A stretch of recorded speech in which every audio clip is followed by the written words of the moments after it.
Harry owes me. Meghan owes me. I can change your image, he said. The idea was that these would all be candid shots, discreet, no one would know they were posed or anything. It would be just me doing my routine daily. The story began not with a royal romance, but with a father's unease. Long before global headlines turned Meghan Markle into the Duchess of Sussex, Thomas Markle spoke words that would later echo like a hidden alarm. He said his daughter had frozen her eggs years before meeting Prince Harry, not out of luxury, but necessity. In his view, Meghan had long known that she might not be able to have children naturally. It was a confession that slipped through interviews largely ignored. At first, yet today sounds like the first crack in a carefully constructed public image. Why would someone so young and healthy take such a drastic step? Was it foresight or forewarning? This was not the usual celebrity gossip. It was a statement from her own father, a man who had raised her, describing how she changed after that procedure. According to him, the transformation was sharp and unsettling. She became distant, strategic, colder. He told reporters she no longer resembled the warm, expressive girl he once knew. For many, that sounded like the bitterness of a broken relationship. But others, especially those who watched the royal story unfold later, began to wonder whether Thomas Markle had glimpsed something the public was never supposed to see the moment his daughter began constructing not just a career, but a persona. In the early 2010s, egg freezing was not the casual choice it later became. It was a complex, invasive medical process that could cost tens of thousands of dollars. Meghan was not yet wealthy. Her acting income from Suits was modest by Hollywood standards, often less than the monthly cost of long-term egg storage. That raises the first uncomfortable contradiction. How could someone with limited income maintain such an expensive medical arrangement for years, and if she couldn't? What happened to those eggs? Medical experts quietly point out that storage contracts lapse if not renewed, meaning the preserved eggs are discarded. If so, the insurance policy for future motherhood may have vanished long before she ever entered royal life. As the years passed, Thomas Markle's early remarks faded into background noise. The world was captivated by the fairy tale narrative: a Hollywood actress finds love with a prince, defies royal tradition, and embraces modernity. Few paused to remember that somewhere in Mexico, an estranged father had once voiced grave doubts about her fertility. It was easier to believe the televised dream, easier to imagine that every smile, every glow was genuine. Yet the documents, interviews, and body language all pointed to deeper undercurrents. In a 2018 interview, medical insiders speculated that Meghan's fertility preservation may have been more than a precaution. Such a decision usually follows a doctor's warning, perhaps a low egg count or hormonal irregularity. For most women, this is private information never to be discussed publicly. But when the person in question marries into the world's most scrutinized monarchy, privacy becomes secrecy, and secrecy becomes a breeding ground for speculation. Was the world watching a love story or a performance carefully scripted to conceal medical realities? As the royal engagement approached, those early whispers turned into online discussions. Forums dissected Thomas Markle's quotes, while others noted that Meghan's sudden absence from certain Hollywood circles coincided with her medical treatments years earlier. It might have been coincidence. It might have been something more. What is certain is that by the time the engagement announcement dazzled global media, the story of her supposed fertility issues had been buried beneath layers of glamour charity speeches and palace-approved interviews. The real turning point came when the topic of children entered royal interviews. Meghan, radiant and composed, said she and Harry were looking forward to starting a family soon. The statement was ordinary enough, yet for those who remembered Thomas Markle's warnings, it sounded almost rehearsed. How could someone who once froze her eggs out of fear of infertility now speak so casually about motherhood? Was there medical intervention involved, IVF? Or had the earlier claims been exaggerated by a resentful father? The uncertainty was precisely what made the question powerful and dangerous. Then came the public silence. The royal family, notorious for keeping private matters tightly guarded, refused to comment on any rumors related to fertility. Officially, the palace considered it beneath their dignity to respond. But in practice, silence did more harm than denial. The absence of clear facts allowed the narrative to evolve freely in the public imagination. Conspiracy met curiosity, And curiosity met a void of information, a combination that thrives in the digital age. By the time Meghan announced her first pregnancy, the transformation from Thomas Markle's anxious daughter to the poised duchess seemed complete. Yet the foundation of that image was built upon unverified assumptions. Photos were polished, interviews controlled, and every emotional moment broadcast to millions. Behind the scenes, however, a persistent group of skeptics, journalists, medical analysts, and former acquaintances continued to revisit the same early statement. She changed after that procedure. For them, it was not gossip. It was evidence of a metamorphosis, psychological, physical, and strategic. The episode became more than a family feud. It became a case study in modern celebrity construction where medical privacy and media manipulation intertwine. Thomas Markle's testimony may have been raw and clumsy, but it was also prophetic. His discomfort, his estrangement, his visible pain all painted the portrait of a man who felt his daughter slipping into a world of illusion. Whether his claims were medically accurate or not almost ceased to matter. What mattered was the growing inconsistency between who Meghan had been and who she had become in the eyes of the world. As documentaries and online channels revisited the case in later years, many began to ask a haunting question: if the first red flag appeared from within her own family, how many more were hidden behind palace walls? Was the royal image of perfect motherhood merely another chapter in a long campaign of control? The controversy refused to fade because the timeline never aligned a frozen past versus a fertile present, a father's grief versus a duchess's perfection. In the end, the father's warning stands as the emotional prologue to a much larger saga, a reminder that the truth behind every royal miracle often begins in silence, long before the cameras start rolling. If Thomas Markle's warning sounded like a faint alarm, his son's words turned it into a siren. Thomas Markle Jr., Meghan's half-brother, went further than anyone had imagined possible. He claimed that Meghan had undergone a hysterectomy, an irreversible procedure that removes the uterus. If true, it meant one thing: biological pregnancy was no longer possible. No amount of medical optimism, no royal resources could undo that. It was a claim so explosive that it tore the family narrative apart. Could the mother of two royal children truly be unable to bear children at all? At first, the statement was dismissed as bitter revenge. The tabloids framed Markle Jr. as estranged, unreliable, and motivated by resentment. Yet his timeline was disturbingly specific. According to him, the surgery had taken place years before Prince Harry ever entered Meghan's life, sometime after her egg-freezing procedure, and during her marriage to Hollywood producer Trevor Engelson. If that sequence were accurate, it destroyed the fairy tale completely. Because the medical reality is simple: no uterus, no pregnancy, the royal story then would be biologically impossible. Public reaction was divided. Some saw it as a cruel smear against a successful woman. Others noticed that no clear medical documents or pregnancy confirmations had ever been made public. In the royal world, secrecy is normal, but medical secrecy combined with photographic inconsistencies was different. This was not a rumor about fashion choices or etiquette breaches. It was a direct challenge to the authenticity of royal heirs. And while the palace refused to comment, their silence seemed less like dignity and more like fear of what a real investigation might uncover. Medical professionals began weighing in quietly. A hysterectomy, they noted, is not something one can easily hide. It requires recovery time scars and paperwork.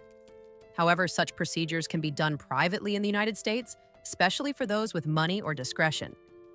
Some surgeries even leave behind minimal scarring when performed laparoscopically.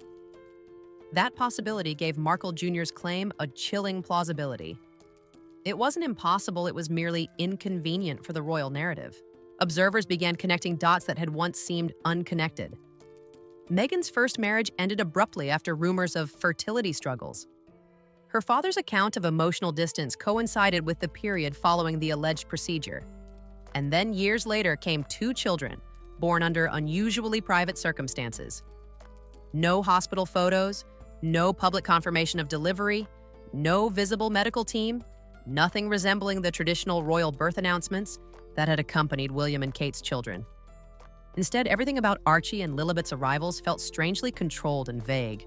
From a cinematic perspective, it was the moment when the illusion began to crack. What had once been a story of empowerment, a biracial American woman entering one of Europe's oldest monarchies, now became a story of inconsistency. Why were the timelines so perfectly aligned to support a public image, yet riddled with missing details when examined up close? And why did both her father and brother, people who had known her before fame, speak of medical interventions that the palace never addressed? In one interview, Markle Jr. described the surgery as life-changing for his sister, implying not just physical transformation, but psychological distance from her old life. He spoke of a woman who no longer shared family ties, who seemed determined to reinvent herself entirely. To him, the hysterectomy was not just a medical event, it was symbolic of Meghan cutting away her past. For a Hollywood audience, that might sound metaphorical, but for those looking at the royal succession, it sounded like deception. The British tabloids seized upon fragments of the story, twisting them into headlines about Meghan's secret surgery or royal fertility scandal. Most readers rolled their eyes, assuming it was clickbait. But for those paying attention to the underlying facts, the medical costs, the frozen eggs, the absent birth records, the claim began to take on a darker coherence. It wasn't about scandal, it was about continuity. Could a woman who might never have been able to conceive naturally be presented to the world as the mother of royal heirs? And if so, who had the power to make such a narrative untouchable? Behind closed doors, palace aides reportedly tightened media restrictions. Journalists who pursued the topic found access suddenly limited. Former royal correspondents noticed that the fertility question became an off-limits subject during official press briefings. Even Harry, usually outspoken about media intrusion, avoided direct references to Meghan's pregnancies in public. When he did speak, it was always in vague emotional terms, becoming apparent, our little family protecting our children. Never the birth, never the delivery. Language experts noticed the careful avoidance. The omission was subtle, but deliberate. From a strategic viewpoint, this was damage control at its most sophisticated. By not denying the claim outright, the palace avoided the risk of contradiction. By maintaining silence, they preserved plausible deniability. And by allowing public sympathy for Meghan's difficult family, they successfully reframed her brother's accusations as jealousy rather than evidence. In doing so, the institution managed to turn a medical question into a family feud, and in that transformation, the truth slipped further away. Yet the human cost remained. Thomas Markle Jr. was ridiculed, alienated, and written off as a disgruntled sibling. The more he spoke, the more his credibility was attacked. But those who listened closely to his interviews noticed consistency. His timeline never changed. His details, while shocking, were stable. That persistence, combined with the palace's refusal to clarify, kept the theory alive in the public consciousness. By the mid-2020s, the narrative had taken on a new dimension. Social media investigators began matching dates, photographs, and travel records.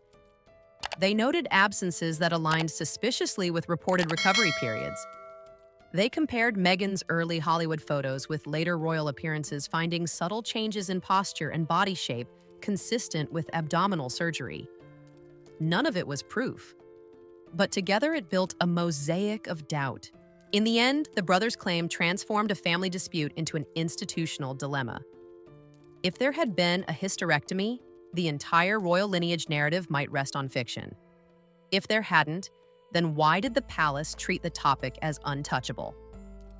Either possibility exposed a vulnerability the monarchy could not afford, the idea that truth and image no longer walked hand in hand.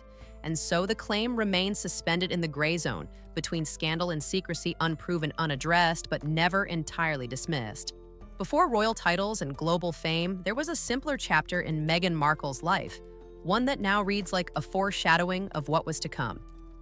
Her marriage to Hollywood producer Trevor Engelson began as a story of ambition and partnership. They met in the mid-2000s when both were chasing careers that depended on timing, luck, and persistence. Trevor was producing small but promising projects. Meghan was working her way up the acting ladder. To friends, they seemed compatible, young, energetic, grounded. But beneath the surface, something fragile was forming. The issue, it seemed, was fertility. Friends close to the couple later spoke of quiet attempts to start a family. Trevor reportedly wanted children early on, while Meghan was focused on establishing herself as a star. Yet, when she finally agreed to try, nothing happened. Several of her old colleagues from the Suits era remembered her being exhausted and preoccupied during filming, allegedly juggling fertility treatments in secret. It was a detail few questioned at the time, but in retrospect, it became part of a pattern, a series of unspoken medical interventions hidden behind red carpets and photo shoots. Then suddenly the marriage ended. No public fight, no scandal, just silence and divorce papers sent through the mail. It was a quiet exit that shocked even close friends. The most curious part, neither side ever gave a real explanation. Trevor, who had been with her for nearly a decade, refused interviews. Meghan moved on within months, relocating, rebranding, and eventually meeting Prince Harry. The speed of that transition felt unnatural. It wasn't just a new chapter, it was a total erasure of the old one. This is where the narrative begins to fracture under scrutiny. If the fertility struggles were real, and if, as her family claimed, serious procedures like egg freezing or hysterectomy had taken place during that marriage, then it is plausible that the medical and emotional toll destroyed the relationship. One doesn't undergo repeated failed fertility cycles without consequence. Hormonal treatments, emotional strain, and physical exhaustion can turn intimacy into resentment. The pressure to conceive, especially in Hollywood where image and youth are currency, becomes unbearable. And when the dream of motherhood collapses so often, does the marriage built around it? What stands out in Meghan's case is not the failure, but the disappearance of the record. Fertility specialists are typically proud of success stories, yet not one has ever publicly associated with her case. Hollywood gossip sites, always quick to expose personal details, have never uncovered any medical documentation. Everything that existed, the treatments, the attempts, the heartbreak, vanished as if erased from a script. The only surviving clue came from timing a long-term relationship ending in silence and a new royal life beginning with the sudden ability to bear children that no one had seen her pregnant with before. From a journalistic perspective, this sequence is not coincidence, it's reconstruction. Public image, especially in the royal environment, thrives on the illusion of perfection. But perfection leaves footprints. If Meghan's previous marriage broke under the weight of infertility, then her later image as a glowing royal mother required rewriting history. And rewriting history, as every palace press officer knows, is easier when the past has been legally and emotionally buried. Trevor Engelson never spoke against her, never confirmed or denied the fertility rumors. Instead, he built a new life, remarried, and moved on as if silence had been part of the settlement. In the years following the divorce, the media portrayed Meghan as a self-made woman rising from heartbreak to global relevance. The royal fairy tale that followed made her first marriage feel like an irrelevant prequel. Yet within that forgotten marriage lies the most important clue. It was during that period that all the elements of her later controversies appeared for the first time: secrecy, control, reinvention. When fertility became a source of pain, privacy became weaponized. The press was kept out, the narrative tightly managed. That same strategy would later define her royal years. Psychologists who have studied celebrity transformation often note that traumatic experiences, including infertility, can trigger complete personality resets. Some people reinvent themselves to escape the version of their life that failed them. In Meghan's story, that reinvention came complete with a new country, a new name, and a new destiny. The narrative shifted from struggling actress and divorcee to modern duchess and mother of royal children. The contrast was cinematic too. Cinematic, some would argue, to be accidental. Still, there is a darker layer. Fertility experts have pointed out that after certain surgical procedures, even minor ones, conception without medical help is rare. Yet no reports ever surfaced about IVF clinics, surrogates, or specialist teams. The pregnancies, when they appeared, were treated as natural, unassisted, and organic, a biological impossibility, if earlier family claims were even partly true. The only logical conclusion is that someone somewhere helped control the narrative, ensuring no one could verify what actually happened. When the British media eventually dug into the timeline of her first marriage, they found inconsistencies. Some documents suggested overlapping medical visits. Some old friends described her as emotionally distant, preoccupied, or strategic. The sense that Meghan was planning something larger, a future beyond Hollywood, began to crystallize.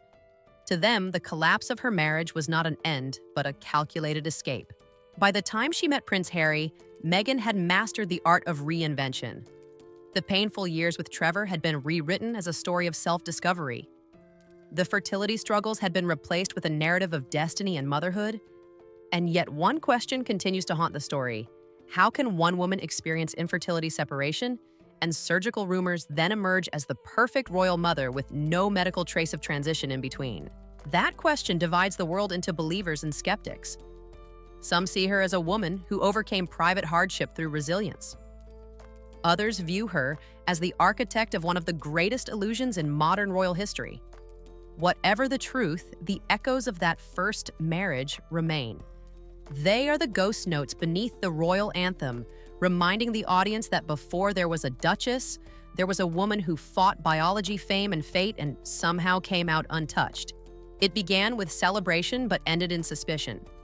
When Meghan Markle first appeared before the cameras with a visible baby bump, the global press erupted with joy. For the royal family, it was a new chapter, a modern duchess, a symbol of diversity, and now a mother-to-be. But beneath the surface of glowing headlines, a parallel narrative started forming online. Frame by frame, thousands of viewers slowed down public footage, zoomed in on every movement, and began noticing things that didn't align with reality. What was supposed to be a joyous pregnancy gradually turned into one of the most scrutinized performances in modern royal history. The first moment that raised eyebrows came during a charity event in 2019. Meghan bent to pick up a small object, and the belly appeared to fold inward as though made of foam.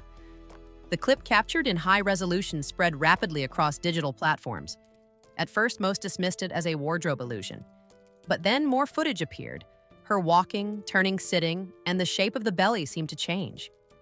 In some angles, it shifted unnaturally to one side.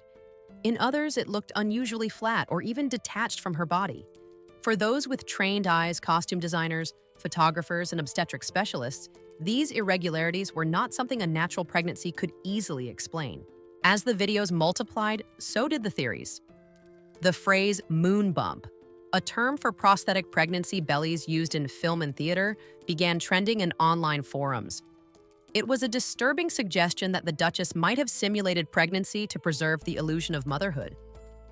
It sounded absurd, almost cruel. Yet what kept the theory alive were inconsistencies too glaring to ignore. In some public appearances, Meghan's bump looked firm and round, the perfect portrait of maternity. Just hours later, at a different event, the same bump appeared smaller or differently positioned. The changes were documented not by tabloids but by sharp-eyed viewers comparing official photos side by side. The royal palace offered no clarification. Silence once again served as both shield and weapon. By refusing to acknowledge rumors, they preserved dignity, but they also fueled doubt. And in that silence, the illusion grew. News outlets from London to Los Angeles began cautiously addressing the phenomenon, couching the topic in polite terms like optical illusion or digital distortion. Yet medical professionals quietly whispered that the visual inconsistencies were too severe to be dismissed as camera tricks. Even body language experts began noticing subtle cues. During interviews, Meghan's hand gestures often emphasized her belly in exaggerated ways, as though drawing attention to it. Some analysts described it as performative maternity, a way of directing the viewer's focus to reinforce a narrative. It was textbook media strategy. If a story feels fragile, overemphasize it until it seems undeniable. Still, human instinct is harder to manipulate. People felt something wasn't right, even if they couldn't define it. The supposed birth of Archie in 2019 deepened the mystery rather than resolved it. Traditionally, royal mothers appear outside the hospital within hours, presenting the newborn to the public. But Meghan broke with decades of precedent. No hospital steps, no official delivery photos, no medical staff on record. The location of the birth itself remained disputed. Some reports claimed a private London hospital, others suggested a home delivery. The birth certificate was delayed, then quietly edited. Everything surrounding the event felt intentionally blurred. Then came the photographs. Family outings that should have radiated authenticity looked instead like staged productions. Meghan was often seen cradling the infant in ways that appeared uncomfortable or unnatural, prompting further speculation. In one widely circulated clip, the baby's head seemed disproportionately rigid, a stillness more consistent with a doll than a newborn. Theories spiraled, and the palace's refusal to release unfiltered images only made things worse. The question evolved from, was she pregnant, to what is being hidden? But perhaps the most shocking moments occurred years later when both children, Archie and Lilibet, appeared inconsistently in public. Their faces' heights and even hair colors seemed to vary subtly between appearances. Some suggested it was simply growth lighting or camera distortion. Others believed different children were used during staged photo shoots. One striking comparison showed two photos supposedly taken within days. The children looked not just older or younger, but entirely different. The debate reached a fever pitch when body language analysts noted the children's lack of interaction during family footage. The smiles looked rehearsed, the embraces mechanical. The happy family felt more like a royal press exercise than a genuine bond. This visual inconsistency transformed from rumor to cultural phenomenon. Entire YouTube channels and documentary series began dissecting every frame, every smile, every unexplained angle. The palace again stayed silent, and by doing so, allowed speculation to become the dominant narrative. Royal defenders labeled the theories as conspiracy-driven cruelty. Yet even among sympathetic journalists, questions remained: why did no verifiable hospital staff ever speak?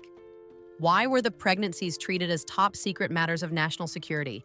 What makes the story cinematic is not the gossip, but the orchestration. Every appearance, every public image, every carefully released photo felt choreographed to maintain a myth of fairy tale of modern motherhood. The deeper analysts looked, the more the illusion appeared deliberate. Was this simply privacy, or was it protection of something larger, perhaps even deception built into the royal machinery itself? The final twist came when documentaries revisited the events with forensic visual technology. Motion analysis, body heat imaging, and video frame tracking all indicated irregular movement patterns around the supposed baby bump. Some experts refused to draw conclusions, citing lack of access to original footage. Others were blunt: it behaves like fabric, not flesh. Those words reignited a global debate not just about Meghan, but about the power of institutions to manufacture reality. In the digital age, truth competes with production. A camera can capture everything yet reveal nothing. For the public, the pregnancy illusion became less about motherhood and more about manipulation. The Duchess had become a symbol of controlled narrative, a reminder that in modern royalty, what is seen is never the whole truth. And once that illusion begins to crumble, no amount of glamour can fully restore trust. If the videos cast doubt, the documents whispered conspiracy. Every royal birth in modern British history has followed a strict bureaucratic process: precise hospital reports, notarized birth certificates, public registration under official titles. But with Archie and Lilibet, even the paperwork looked different. The moment journalists examined the birth certificates, they found something no one could easily explain: alterations, inconsistencies, and bureaucratic fingerprints that hinted at quiet intervention from the highest levels of the palace. The first irregularity emerged with Archie's certificate in 2019. Meghan was listed as Her Royal Highness, the Duchess of Sussex, a form of address that in the United States carries no legal recognition. In fact, royal titles cannot be used as legal names on official documents. Yet somehow this title appeared on the certificate. Weeks later, the record was quietly edited, the title removed only to be restored again later.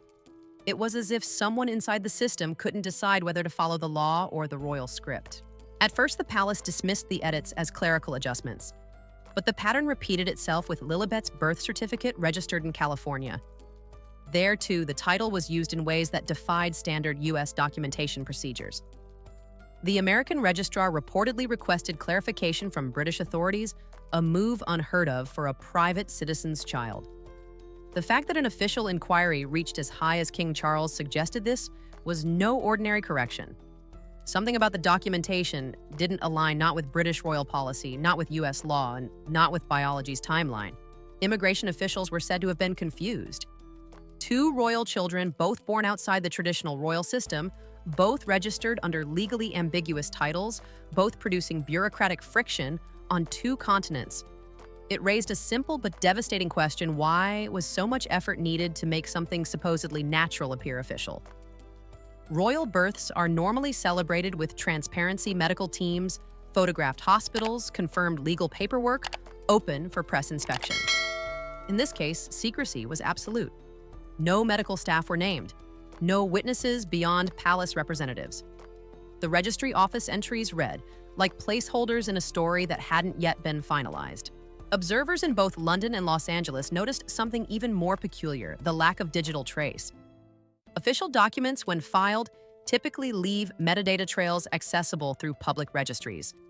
In Meghan and Harry's case, those trails were curiously absent. Data analysts tracking the documents' online entries found missing timestamps and irregular submission sequences. To the average citizen, it looked like a simple delay. To experts, it looked like post-production files created offline, edited, and then inserted retroactively. By this stage, the rumor that the palace was protecting a deeper secret gained traction. For decades, the monarchy had maintained control through predictability: births, deaths, marriages, all publicly verified, all meticulously documented. But now, for the first time in modern history, official birth records were being quietly rewritten. When pressed by reporters, palace aides insisted that the children are legitimate heirs. The phrasing was telling. They didn't say biological children, they said legitimate, a word that satisfies legal inheritance rules but not biological truth. Across media outlets, the story divided opinion. Conservative commentators accused the press of cruelty, arguing that Meghan's privacy was being invaded. Others countered that privacy was one thing, but rewriting public records was another. In democratic nations, birth certificates are not symbolic, they are legal foundations. If altered, they compromise the credibility of the system itself. Why would an institution as old as the British monarchy risk that credibility? Theories began circling around a single possibility: damage control. If questions about Meghan's fertility or medical history ever reached legal investigation, the palace would need airtight documentation proving lineage. Even if that meant bending bureaucratic rules, the royal establishment had precedent for intervention. In 1936, when King Edward VIII abdicated the monarchy, discreetly edited public records to control the narrative. 8 decades later, it appeared history was repeating itself, this time not over love, but lineage. What made the paperwork mystery so unsettling was its precision. Every edit, every adjustment was small enough to appear innocent, yet large enough to change the narrative. Titles were switched, locations revised, witness fields left intentionally vague. It was bureaucratic theater where legality was used as camouflage. And through that camouflage, the fairy tale was preserved. Investigators who compared the timeline of both births noticed something else: the staggering similarity between official announcements and media distractions. Each time inconsistencies were discovered, a major PR event followed within days: an interview, a photo release, or a charity initiative. The pattern was unmistakable. Every question about paperwork was met with a spectacle designed to redirect attention. In the palace, this is an old tactic known as soft replacement. When the truth becomes inconvenient, drown it in glamour. By 2024, public confidence in the royal narrative had weakened. Even major outlets like The Telegraph and The Times cautiously referenced the irregularities, noting that while no wrongdoing was proven, the pattern of document editing invited scrutiny. Across social media, hashtags like Yash Royal Paper Trail and Birth Record Gate began trending. Digital archivists attempted to preserve every version of the certificates before they vanished from online databases. Some succeeded, others found blank links where records had once existed. The disappearance of data only added fuel to suspicion.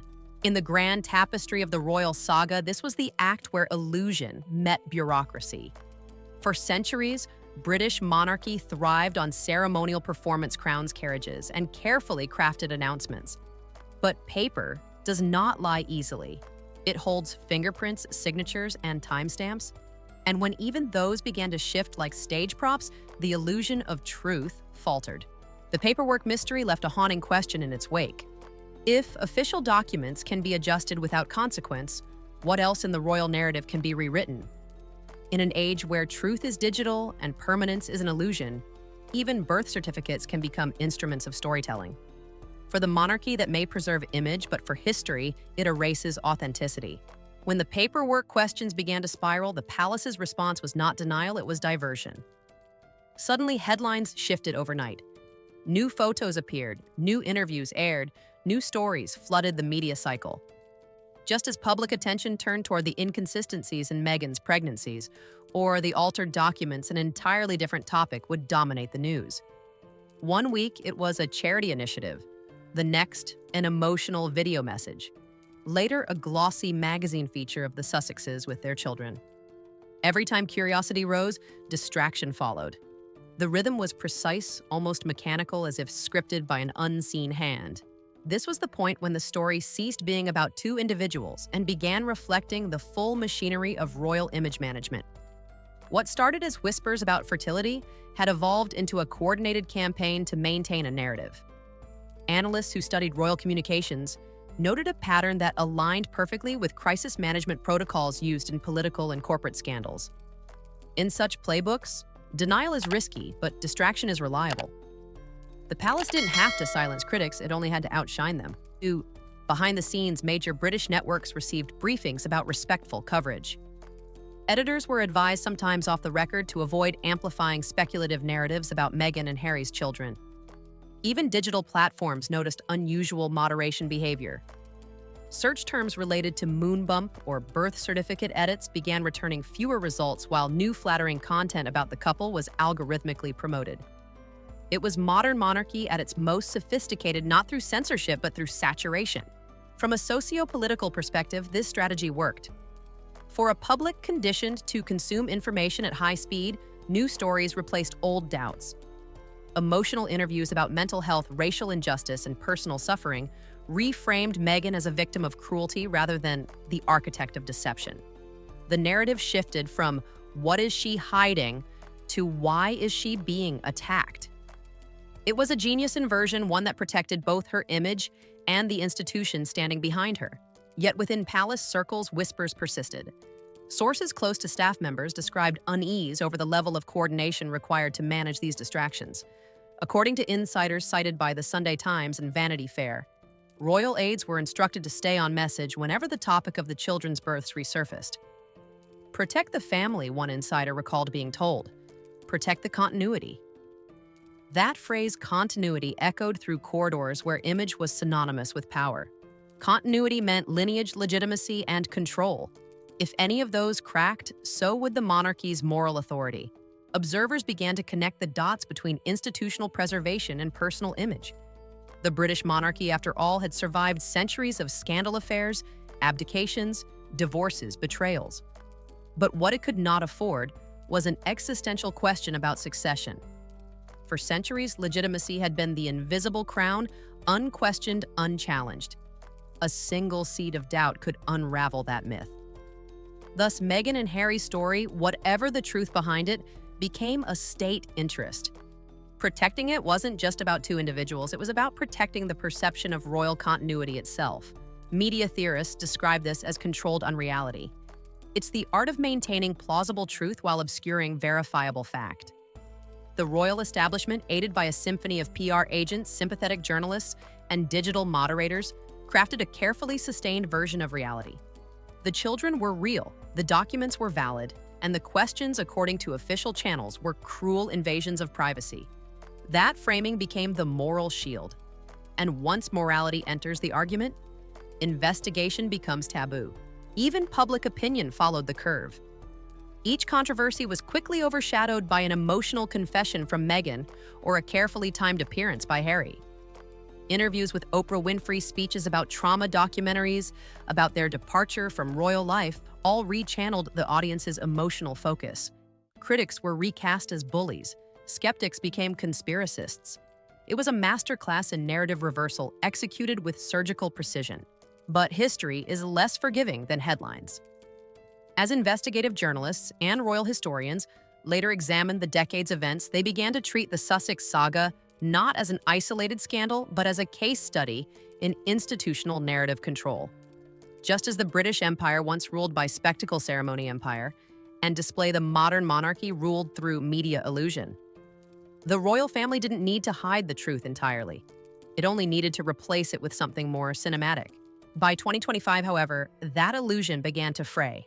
New forensic journalism projects using blockchain data preservation and deepfake detection tools started restoring deleted footage and digital archives. Small but telling anomalies resurfaced inconsistencies in video metadata, timestamps on photographs, and subtle facial discrepancies between supposed family portraits. None of these proved anything conclusively, but together they created a portrait of manipulation too elaborate to dismiss as coincidence. Once again, the question returned not about scandal, but about structure. How much of what the public believes about royalty is real, and how much is performance? Even within loyalist circles, fatigue began to set in. The endless cycle of glamour and secrecy, emotion, and denial began to lose its magic. Commentators drew comparisons to other historical institutions that collapsed under the weight of their own myth-making: the Romanov dynasty, the Habsburg Empire, the French Bourbons. Each in its final decades relied on illusion to mask fragility. Each believed that ceremony could outlast truth. The British monarchy, still standing, seemed to teeter on that same threshold. As the credits roll on this ongoing saga, one question lingers hauntingly unresolved. Was it Meghan's secret the palace protected, or the monarchy's? Because if the illusion of royal motherhood was constructed to sustain public faith in an ancient institution, then the deception is far larger than one woman's ambition. It becomes a national performance, one that demands belief to survive. In the end, the royal cover-up is less about guilt and more about reflection. It forces an uncomfortable look at how power manipulates narrative, how institutions rewrite truth to protect themselves, and how easily the line between authenticity and fabrication blurs under the spotlight. Whether Meghan's pregnancies were real or performed the true story may never emerge fully. What remains is a lesson about spectacle silence and the cost of believing in fairy tales. The saga of Meghan Markle's alleged fertility struggles and royal motherhood represents more than a scandal. It's a mirror held up to the modern world. Across 6 chapters, a pattern emerged: warnings ignored, timelines rewritten, and reality reshaped through public relations. From Thomas Markle's first uneasy remarks to the mysterious paperwork revisions years later, each clue reveals a deeper truth about power in the digital age: that perception, not fact, defines legacy. This story, cinematic and unsettling, blends family tragedy with institutional choreography. Whether one believes the claims or dismisses them as speculation, the consistency of manipulation cannot be denied. The monarchy's silence, the media's complicity, and the carefully timed distractions form an ecosystem of control where truth becomes negotiable. It's a system built not to protect people, but to preserve an image that sustains the myth of continuity at any cost. Yet the real consequence is human. A father and brother alienated, a global audience divided, and an entire generation reminded that even the most glamorous fairy tales can conceal fractures beneath the crown. For historians, this episode will not be remembered merely as the Meghan controversy, but as a case study in 21st century mythmaking, a battle between transparency and tradition, between narrative and authenticity. As the monarchy continues to evolve under King Charles's cautious reign and the next generation prepares for the throne, the lessons of this chapter remain urgent. The question is no longer whether the story is true, but whether truth itself still matters in a world where media illusion has replaced moral accountability. Perhaps the final reflection lies not with Meghan or Harry, but with those who watched, believed, doubted, and debated. Every viewer became part of the performance, an audience drawn into the spectacle of royalty where emotion overshadows evidence and fascination replaces inquiry. So, what do you think? Was this a tragic misunderstanding, a deliberate deception, or simply the inevitable price of modern fame? Share your thoughts below, because history, after all, is written not just by those in power, but by those who dare to question it. Thank you for watching. Stay curious, stay critical, and remember, behind every royal smile, there is always a story untold.